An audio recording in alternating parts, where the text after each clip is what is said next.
നമസ്കാരം. എൻ്റെ പ്രിയ കുടുംബാംഗങ്ങളെ എല്ലാവരെയും എൻ്റെ സ്നേഹം അറിയിക്കുന്നു.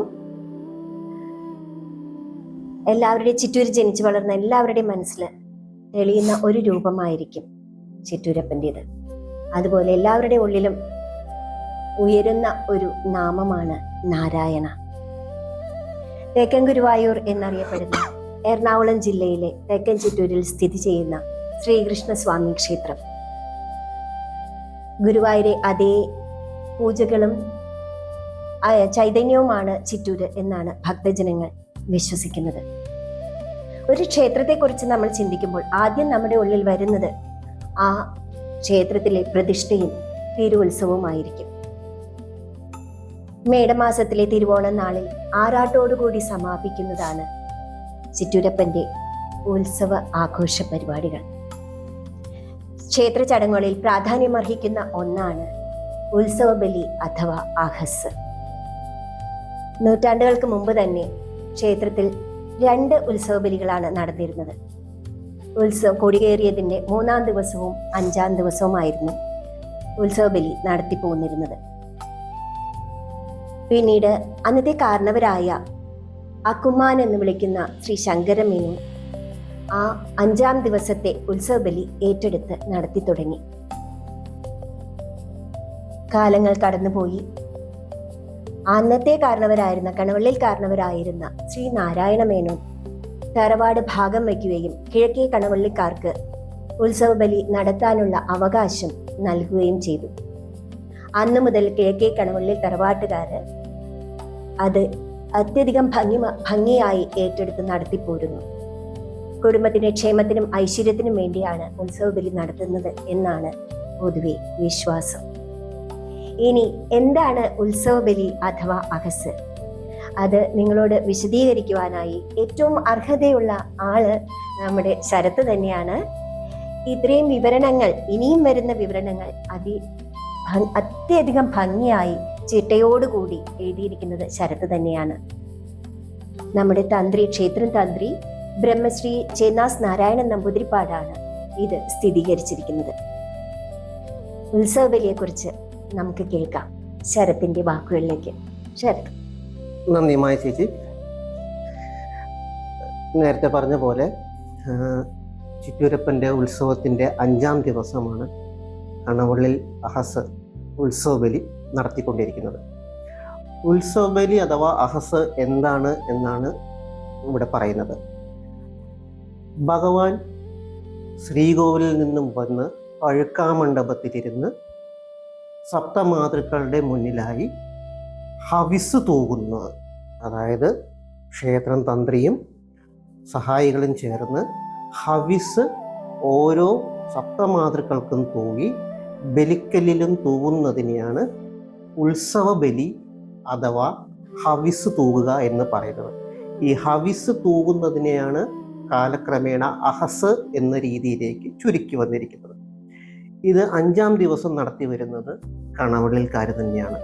5-ാം ദിവസം എന്ന് പറയുമ്പോൾ അത് മൂലം നാളായതുകൊണ്ട് കണവള്ളിൽ മൂലം അഹസ് എന്ന് പറയപ്പെടും. ഇനി ഇതിലേക്കുള്ള വിശദാംശങ്ങൾ എങ്ങനെയാണ്? ഉത്സവം തുടങ്ങുന്നതിന് ഏകദേശം ഒരു 2 ആഴ്ച മുന്നേ തന്നെ ഇതിനുള്ള ഒരുക്കങ്ങൾ നമ്മൾ തുടങ്ങും. അമ്പലത്തിലെ പൂജകൾക്കായുള്ള പൂജാ സാധനങ്ങൾ, വിറക്, അരി, ക്ഷേത്രം തന്ത്രി, സഹായികൾ, ഷാരടിമാർ എന്നിവർക്കുള്ള വസ്ത്രങ്ങൾ, പൂമാലകൾ ഇവയെല്ലാം നമ്മൾ കാലേ കൂട്ടി ഏൽപ്പിക്കുന്നു. ഇത് എല്ലാം 4-ാം ദിവസമായ തൃക്കേട്ട നാളിൽ നമ്മൾ അമ്പലത്തിൽ എത്തിക്കുന്നതാണ്. അമ്പലത്തിൽ എത്തിച്ചതിന് ശേഷം ക്ഷേത്രത്തിലേക്കുള്ള പൂജാ സാധനങ്ങളും മറ്റും ഒരു ഷാരടി ക്ഷേത്രത്തിനകത്തേക്ക് കൊണ്ടുപോകുന്നു. അതേപോലെ ക്ഷേത്ര സഹായികൾക്കുള്ള വസ്ത്രങ്ങളും മറ്റും ഷാരടിയെ തന്നെ ഏൽപ്പിക്കും. ഇതെല്ലാം അവർ ഭംഗിയായി ക്ഷേത്രത്തിനകത്ത് സൂക്ഷിക്കുന്നു. അന്നദാനത്തിനുള്ള അരി നമ്മൾ ഊട്ടുപുരയിലേക്ക് വേറെ കൊടുക്കുന്നുമുണ്ട്. ഇനി എന്താണ് ഉത്സവ ബലി നാളിൽ നടക്കുന്നത്? എന്നുള്ളതിനെ കുറിച്ചുള്ള ഒരു വിവരണമാണ്. ചേർത്തെ ഇപ്രകാരം വാങ്ങി വെച്ചിട്ടുള്ളവയും കൊടിക്കൽ പറക്കുള്ള അരിയും അടക്കം എല്ലാവിധ വഴിപാട് സാധനങ്ങളും തലേന്ന്, അതായത് തൃക്കേട്ട ദിവസം തന്നെ നമ്മൾ അമ്പലത്തിലെത്തിക്കുന്നു. അതിനായിട്ട് ഒരു മുറി നമുക്ക് ഒഴിഞ്ഞു തരുന്നതാണ്. പിന്നെ അന്നേ ദിവസം ഉത്സവബലിക്കുള്ള സാധനങ്ങളെല്ലാം തിടപ്പള്ളിയിലേക്ക് എത്തിക്കുന്നു. പിന്നെ അന്ന് വൈകുന്നേരത്തോടെ ക്ഷേത്രം തന്ത്രിക്കുള്ള വസ്ത്രങ്ങളും ദക്ഷിണയും അദ്ദേഹത്തിന്റെ മനയായി ചേന്നാസുമനയിൽ ചെന്ന് ദക്ഷിണയായി നൽകുന്നതോടെ മൂലമാസിന്റെ ചടങ്ങുകൾ ആരംഭിക്കുകയായി. മൂലത്തിനാൾ ചിറ്റൂരപ്പനും ഭഗവതിക്കും ചാർത്തുവാനുള്ള മുല്ലപ്പൂമാല കാലയെ കൂട്ടി ഏൽപ്പിക്കുന്നു. പിന്നീട് അന്ന് വൈകുന്നേരം രാവിലെ മുതൽ പരിപാടികളാണ് അല്ലെ. അപ്പൊ രാവിലെ മുതൽ നടത്തുന്ന ഓട്ടംതുള്ളല്, മേളം, കുറുത്തിയാട്ടം, രാത്രിയിലുള്ള കഥകളി, അങ്ങനെയുള്ള എല്ലാ കലാപരിപാടികൾക്കുള്ള ഒരു വിഹിതം പണം നമ്മൾ കമ്മിറ്റിയെ ഏൽപ്പിക്കുന്നു. തൃക്കേട്ട പുറപ്പാടിന് നമ്മുടെ കണവള്ളിൽ പ്രതിനിധി കാണിക്ക അർപ്പിക്കാറുണ്ട്. ഇനി ബാക്കി ശരത്ത് പറയുന്നതാണ് കേട്ടോ. മായ ചേച്ചി പറഞ്ഞ പോലെ തൃക്കേട്ട പുറപ്പാടിന് കണവള്ളിൽ പ്രതിനിധി കാണിക്ക അർപ്പിക്കുന്നതോടുകൂടെ മൂലം അഹസിന്റെ ചടങ്ങുകൾക്ക് കണവള്ളിൽ തറവാട്ടുകാർക്ക് തുടക്കം കുറിക്കുകയാണ്. പിറ്റേ ദിവസം, അതായത് മൂലം നാളില് അതിരാവിലെ കണവള്ളിൽ പ്രതിനിധിയും കുടുംബാംഗങ്ങളും ഒരു വെള്ളിപ്പാത്രത്തിൽ നെയ്യ് ക്ഷേത്രത്തിലേക്ക് കൊണ്ടുപോകുന്നുണ്ട്. ഇത് എന്താണ് എന്ന് വെച്ചാൽ ഈ നെയ് വിളക്കോട് കൂടിയാണ് ഉള്ളിലെ ചടങ്ങുകൾക്ക് തുടക്കമാവുന്നത്. നെയ് വിളക്ക് ക്ഷേത്രം രാവിലത്തെ നിർമ്മാല്യ ദർശനത്തിനും അണിവാകച്ചാർത്തിനും ശേഷം ഒരു വെള്ളി വിളക്ക് ക്ഷേത്രത്തിൽ കൊളുത്തും. ഈ വെള്ളി വിളക്കിനെ നിലവിളക്ക് എന്നും പറയാറുണ്ട്. ഈ നിലവിളക്കില് അല്ലെങ്കിൽ ഈ വെള്ളി വിളക്കില് കുടുംബം പ്രതിനിധി, അതായത് കണവള്ളിൽ തറവാടിന്റെ പ്രതിനിധി നൽകുന്ന നെയ്യ്, ഈ നെയ്യ് ഒഴിച്ചിട്ട് കൊളുത്തുന്നതിനെയാണ് ഭദ്രദീപം എന്നും പറയുന്നത്. ഈ വിളക്ക് കൊളുത്തുന്നതോടുകൂടെ മൂലം അഹസിന്റെ ഉത്സവ ബലികളുടെ ക്ഷേത്ര ചടങ്ങുകൾക്ക് തുടക്കം കുറിക്കുകയാണ്. ഇതിന് ശേഷം ക്ഷേത്രത്തിലുള്ള നിത്യപൂജകൾ എല്ലാം നടക്കുന്നുണ്ട്. എതിർത്ത് ശിവേലി, ഉഷപൂജ, ഇതെല്ലാം കഴിഞ്ഞതിന് ശേഷം രാവിലെ ഒരു 8 മണിയോടുകൂടെ 7:30-8 മണിയോടുകൂടെ ശിവേലി തുടങ്ങും. ശിവേലി ഏകദേശം ഒരു 9 മണിയോടുകൂടെ അവസാനിപ്പിച്ചു കഴിഞ്ഞാൽ പിന്നീട് ക്ഷേത്രം തന്ത്രി നാലമ്പലത്തിലേക്ക് പ്രവേശിക്കുകയായി. ഇത് ഉത്സവ ബലി തുടങ്ങുന്നതിന് വേണ്ടിയാണ്. ഉത്സവ ബലി തുടങ്ങുവാനായി വിളക്ക് കൊളുത്തിയാൽ പിന്നീട് ഭക്തജനങ്ങൾക്ക് നാലമ്പലത്തിലേക്ക് പ്രവേശനം ഉണ്ടാകുകയില്ല. ഇതാണ് ഉത്സവ ബലി ചടങ്ങുകളുടെ തുടക്കം. നമ്മൾ ഉത്സവ ബലിക്കുള്ള ഒരുക്കങ്ങളെ കുറിച്ചിട്ടാണ് പറഞ്ഞത്. ഇനി എങ്ങനെയാണ് എങ്ങനെയൊക്കെയാണ് അത് ചെയ്യുന്നത് നമുക്ക് നോക്കാം. അപ്പോൾ ഉത്സവ ബലി തൊഴുവാനായിട്ട് എല്ലാവർക്കും അറിയാം, നമ്മൾ കയറുന്നത് പടിഞ്ഞാറേ നടയിലൂടെയാണ്. അതിന് വേണ്ടിയിട്ട് നമ്മൾ തെക്കേ നടയിലും വടക്കേ നടയിലും ഒക്കെ ആയിട്ട് ഭക്തജനങ്ങൾ വരിവരിയായിട്ട് നിൽക്കും. എപ്പോഴാണ് അകത്തേക്ക് പ്രവേശനം കിട്ടുക എന്ന് കാതോർത്താണ്, പൂജാമണികൾ മുഴങ്ങുന്നതൊക്കെ ഓർത്താണ് എല്ലാവരും പുറത്ത് കാവല് നിൽക്കുന്നത്. അപ്പോൾ അവിടെ ഉത്സവ ബലി ചടങ്ങുകൾ ആരംഭിക്കുമ്പോൾ തന്നെ പൂജാമണികൾ മുഴങ്ങും. പിന്നെ നമ്മൾ ഓരോ തന്ത്രിയെ ഓരോ ബലിക്കല്ലിലും ബലിതർപ്പണം തൂവുമ്പോൾ പൂജാമണികളുടെ കൂടെ മരപ്പാണിക്കൂട്ടും ഉയരും. പിന്നെ ബാക്കി ഉത്സവ ബലി ദർശനത്തിനായി ചിറ്റൂരപ്പൻ ശ്രീകോവിലിനുള്ളിലുള്ള അതേ പ്രതാപത്തിലും ചൈതന്യത്തിലുമായിട്ടാണ് പുറത്ത് സപ്തമാതൃക്കളുടെ മുന്നിലായി ഒരുക്കിയിട്ടുള്ള പഴുക്കാമണ്ഡപത്തിൽ എഴുന്നള്ളിയിരിക്കുന്നത്. പഴുക്കാമണ്ഡപം എന്താണ്? എല്ലാവർക്കുമുള്ളൊരു ചോദ്യമാണത്. പഴുക്ക എന്ന് പറഞ്ഞാൽ അടയ്ക്കാമരം കൊണ്ടുണ്ടാക്കിയ മണ്ഡപം, അതാണ് പഴുക്കാമണ്ഡപം. ഈ പഴുക്കാമണ്ഡപത്തിലാണ് ഭഗവാൻ ശ്രീകോവിലിലെ അതേ ചൈതന്യത്തിൽ സപ്തമാതൃകൾക്ക് മുന്നിലായി ഉത്സവ ബലി ഹവിസ് തൂവുന്നത് കാണാൻ പ്രത്യക്ഷനാവുന്നത്. ഇനി എങ്ങനെയാണ് ഹവിസ് തൂവുന്നത്? സാധാരണ നമ്മൾ വിഘ്നേശ്വരനാണ് ആദ്യം നമ്മൾ എന്ത് ചെയ്യുമ്പോഴും വിഘ്നേശ്വരനെ പ്രാർത്ഥിച്ചുകൊണ്ടാണ് ചെയ്യുന്നത്. ഇവിടെ ഉത്സവ ബലിക്ക് അവിടെ ഒരു വ്യത്യാസമുണ്ട്. സപ്തമാതൃക്കളുടെ മുന്നിലിരിക്കുന്ന വീരഭദ്രനാണ് ആദ്യത്തെ ഹവിസ് തൂവുന്നത്. വീരഭദ്രന് ഹവിസ് തൂവിയതിന് ശേഷം ഗണപതി ഭഗവാന് തൂവും. അതിനുശേഷം സപ്തമാതൃക്കൾക്കും തൂവും. വീരഭദ്രൻ എന്ന് പറഞ്ഞാൽ ശിവന്റെ ഏറ്റവും വലിയ എന്താ പറയുക, ശിവന്റെ ഭൂതഗണങ്ങളിലെ ഏറ്റവും ശക്തനായ ഭൂതഗണമായ വീരഭദ്രനാണ് ആദ്യത്തെ ഹവിസ് തൂവുന്നത്. അതിനുശേഷമാണ് ഗണപതി ഭഗവാന് തൂവുന്നത്.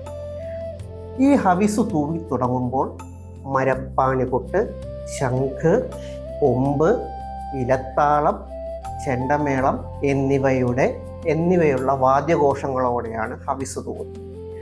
ഓരോ ഹവിസ് തൂവുമ്പോഴും ഓരോ രീതിയിലുള്ള കൊട്ടുകളാണ് വരുന്നത്. സപ്തമാതൃക്കൾ ഓരോ മാതൃക്കൾക്കും ബലി തൂവുമ്പോഴും ഓരോ രീതിയിൽ വരും. ആ മേളത്തിനനുസരിച്ചായിരിക്കും ഹവിസ് തൂവുന്നത്. ഹവിസ് തൂവിയതിന് ശേഷം ഈ ഹവിസ് തൂവുന്നത് കാണുന്നത് ഭഗവാൻ ഏറ്റവും ഇഷ്ടമുള്ള ഒരു കാര്യമാണ്. വളരെ സന്തോഷത്തോടെ, വളരെ പ്രതാപത്തോടെ ഇരിക്കുകയാണ്. അതാണ് സപ്തമാതൃക്കളുടെ മുന്നിൽ ഹവിസ് തൂവുന്നത്. ഇതാണ് ഉത്സവ ബലിയുടെ ഏറ്റവും വലിയ പ്രധാന ചടങ്ങുകളിൽ ഒന്ന്. എന്നല്ല, ഏറ്റവും വലിയ പ്രധാന ചടങ്ങും ഈ ഹവിസ് തൂവുന്നതാണ്. ഏകദേശം 12 മണിയോടുകൂടി നാലമ്പലത്തിലെ പൂജകൾ സമാപിക്കുന്നു. പൂജകൾ കഴിഞ്ഞതിന് ശേഷം ഭക്തജനങ്ങൾക്ക് അകത്ത് കയറി ഭഗവാനെ തൊഴുവാനുള്ള അവസരമാണ്. പഴുക്കാമണ്ഡപത്തിലിരിക്കുന്ന അതിചൈതന്യത്തോടെ ഇരിക്കുന്ന ചിറ്റൂരപ്പനെ കണ്ട് എല്ലാവരും തൊഴുത് നിർവൃതി പോകുന്നു. ഭക്തജനങ്ങൾ എല്ലാവരും തൊഴുതതിന് ശേഷം അവിടെയുള്ള പടച്ചോറുകൾ പ്രസാദകൂട്ടിനായി ഊട്ടുപുരയിലേക്ക് കൊണ്ടുപോകുന്നു. അതിനു പുറമെ ചോറ്, കാളൻ, തോരൻ, പപ്പടം, പഴം, പായസമൊക്കെ കൂടെ ചേർത്ത് നല്ലൊരു പ്രസാദകൂട്ട് ഭക്തജനങ്ങൾക്കായി കടവല്ലൽ തറവാട്ടുകാർ കരുതി വയ്ക്കുന്നു. ഇതിന് ശേഷം ഏകദേശം എല്ലാ ഭക്തജനങ്ങളും തൊഴുത് ഇറങ്ങി ഒരു 1:30 മണിയോടുകൂടെ പുറത്ത് ശ്രീബലിക്കായി പുറത്തേക്ക് എഴുന്നള്ളുന്നു. അതായത് ചുറ്റമ്പലത്തിൽ ഉള്ള ഭൂതഗണങ്ങൾക്ക് നൈവേദ്യം നൽകുന്നതിനായി. ഇത് ബ്രഹ്മശ്രീ ചേന്നാസ് നമ്പൂതിരിപ്പാടിൻ്റെ മുഖ്യ കാർമ്മികത്വത്തിലാണ്, ക്ഷേത്രം തന്ത്രിയുടെ മുഖ്യ കാർമ്മികത്വത്തിലാണ് ഇത് നടക്കുന്നത്. ഈ ചടങ്ങിന് 7 പ്രദക്ഷിണമാണുള്ളത്. ആദ്യത്തെ 4 പ്രദക്ഷിണത്തിൽ ഓരോ ബലിക്കല്ലിലും അല്ലെങ്കിൽ ഭൂതഗണങ്ങൾക്കും ഹവിസ് തൂവിയതിന് ശേഷം കിഴക്കേ നടയിലുള്ള വലിയ ബലിക്കൽ പുരയിൽ ആണ് പിന്നീടുള്ള ഹവിസ്. അവിടെ നൈവേദ്യം വലിയ ബലിക്കൽ പുരയിലും എല്ലാം ചെയ്തതിന് ശേഷം 5, 6, 7 പ്രദക്ഷിണത്തിനായി വീണ്ടും ചുറ്റമ്പലത്തിലേക്ക് വരുന്നു. 5, 6 ഒരല്പം വേഗമേറിയ പ്രദക്ഷിണവും 7ാമത്തേത് ഓട്ടപ്രദക്ഷിണവുമാവുന്നു. എന്താണ് ഓട്ടപ്രദക്ഷിണം? ഓട്ടപ്രദക്ഷിണം എന്ന് പറയും, അല്ലെങ്കിൽ ശീഘ്രപ്രദക്ഷിണം എന്ന് പറയും. ഓട്ടപ്രദക്ഷിണം വേറൊന്നുമല്ല, ഭൂതഗണങ്ങൾ ഭക്ഷണം കഴിച്ച് അത്രയും ഊർജ്ജസ്വലരായി നിൽക്കുകയാണ്. അപ്പോൾ ഭക്ഷണം കൊടുക്കുന്നതിൻ്റെ പുറകെ അവർ ഓടി വരും. അത് ഒഴിവാക്കുന്നതിന് വേണ്ടിയാണ് തൂവിയതിന് ശേഷം ശീഘ്രപ്രദക്ഷിണം നടത്തുന്നത്. ശീഘ്രപ്രദക്ഷിണം കിഴക്കേ നടയിൽ വലിയ ബലിക്കൽ പുരയിൽ നിന്നും തുടങ്ങി വടക്കേ നടയിലൂടെ എത്തി അമ്പലക്കുളത്തിൻ്റെ അവിടെ പൂജ ചെയ്തതിന് ശേഷം തിരിച്ച് ശ്രീകോവിലിലേക്ക് കയറും. ഈ ശീഘ്രപ്രദക്ഷിണം അല്ലെങ്കിൽ ഈ 7 പ്രദക്ഷിണം നടക്കുമ്പോൾ ഭക്തജനങ്ങൾക്ക് അതിൻ്റെ കൂടെ പ്രദക്ഷിണം വയ്ക്കുവാനോ അതിന് മുന്നിൽ നടക്കുവാനോ പാടുള്ളതല്ല.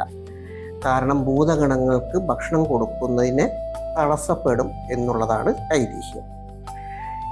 ഇതിന് ശേഷം ക്ഷേത്രം തന്ത്രിയും ശാന്തിക്കാരും നാലമ്പലത്തിലേക്ക് കടക്കുന്നു. എന്തൊക്കെ മനോഹരമായിട്ടുള്ള ഐതിഹ്യങ്ങളാണ് അല്ലെ ശ്രീ ചിറ്റൂരപ്പന്റെ ക്ഷേത്രോത്സവം പ്രമാണിച്ച്. നമ്മളിതൊന്നും അറിയുന്നില്ല. അപ്പോൾ ശരത്ത് ഒരുപാട് സന്തോഷമുണ്ട്. ഇതൊക്കെ നമുക്ക് വേണ്ടിയിട്ട് ഇങ്ങനെ അടുക്കും ചിട്ടയോടുകൂടെ വളരെ ഒരുപാട് സന്തോഷമുണ്ട്. അപ്പൊ ഇനി നമുക്ക് ബാക്കി ചടങ്ങുകൾ എന്തൊക്കെയാണെന്ന് നോക്കാം. പിന്നീട് നാലമ്പലത്തിനുള്ളിൽ ക്ഷേത്ര ദ്വാരപാലകർക്ക് ബലിതർപ്പണവും നൈവേദ്യവും നൽകുന്നു. അതിനുശേഷം ഭഗവാനെ തന്ത്രി ശ്രീകോവിലിനകത്ത് കൊണ്ടിരുത്തി പൂജകൾ ചെയ്യുകയും നൈവേദ്യങ്ങൾ നൽകുകയും ചെയ്യുന്നു. അതിനുശേഷം തന്ത്രി ഭഗവാനെ സാഷ്ടാംഗം നമസ്കരിച്ച് പിന്നീട് ആദ്യമായി കഴിക്കുന്നത് കരിക്കിൻ വെള്ളം പാനം ചെയ്യും.